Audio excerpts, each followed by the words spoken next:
right, Paul Casey, are we okay to talk about the Ashes?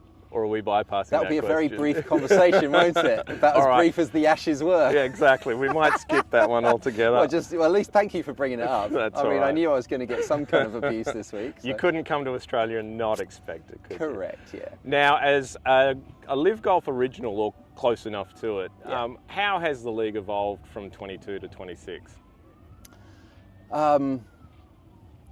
It's a good question. I mean, how has it evolved?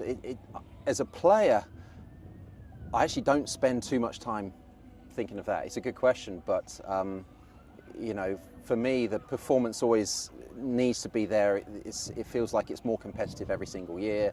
You know, fresh young guys coming on the scene. I'm getting older. The tournaments are getting bigger.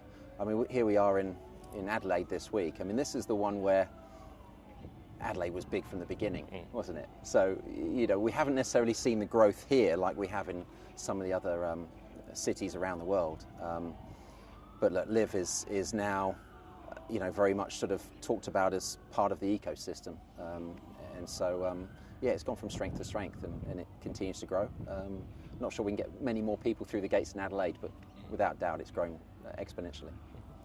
As obviously somebody who's been involved with multiple tours through your career, in a perfect scenario, what would a global schedule for men's golf look like? Oh, you're giving me the... what would a perfect schedule look like for golf? That's... Do you know what? I'm not in the position to make that decision. There's no question golf evolves around in the men's game, the 4 majors. The Ryder Cup very much for a European. We've got those historic traditional events which you know dear to everybody's heart. You know, for me it might be something like you know, winning at Wentworth or something like that, but also things like Aussie Open gets talked about. You know, what's the sort of 5th major type stuff. I don't know. I am a fan of scarcity. I wish there was probably a little more golf, and I wish there was a little more coming together. You know, we're still not there in terms of the world of golf, but I think we're getting there slowly. Who amongst the youth brigade on the circuit are you most impressed by? Can we say Elvis Smiley's impressed me over the last week? I mean, this is a guy who I've... look, he's got one of those names you remember. The first time you hear it, you remember that name. I don't know much about Elvis, although we shared a car last week on the way to the golf course, and then boom, he goes and wins his first LIV event, which was fantastic. So you have to put Elvis on sort of the top of that list.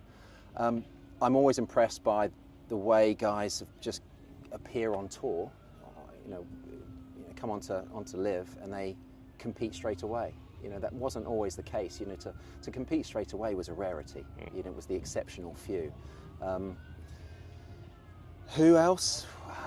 David Puig, Jose Ballester, you know, guys like this. They've got extreme length, they've got the calmness, they've got the attitude. To be honest, they're all brilliant talents.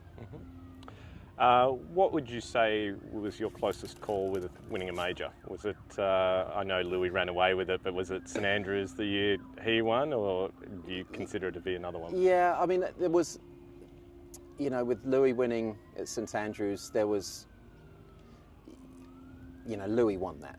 You know, there was, I look back and you do look at events, you go, look, if you'd made an extra putt, but to be honest, my moment to put pressure on Louis was on making birdie on 18 on Saturday and maybe the first hole on Sunday, but he played phenomenal golf from there on.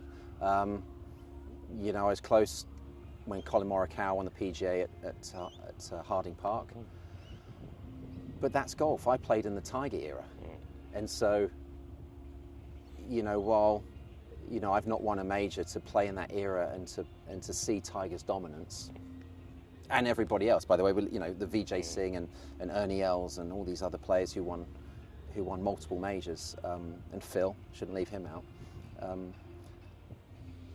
I don't worry about the close calls that much. I don't lose sleep over it. It was just wonderful to play in that era. Do we put too much emphasis on the majors 4 weeks a year? No. Yes and no. It's what really moves the needle, and it's what transcends our sport. You know, it's like I'm not a big consumer of You know, my job is golf, and I love golf, and I'm too busy playing this. But when I consume other sports, I consume the majors within other sports, whether that's tennis, or whether it's I'm watching the Olympics or a Tour de France. You watch the best of the best. No, there needs to be more recognition for other events around the world. I mean, like, this is a great example of that. You know, LIV in Adelaide is one of the best golf events in the world, hands down. And by the way, I've played them all, so I'm highly qualified to say that. But you know, the majors are where it's at. And we mentioned your caddy, the great Johnny Longsocks, before. Yep. You have probably one of the longest player-caddy dynamics on tour, you know, currently. What's the secret to a good player-caddy relationship? Honesty, brutal honesty.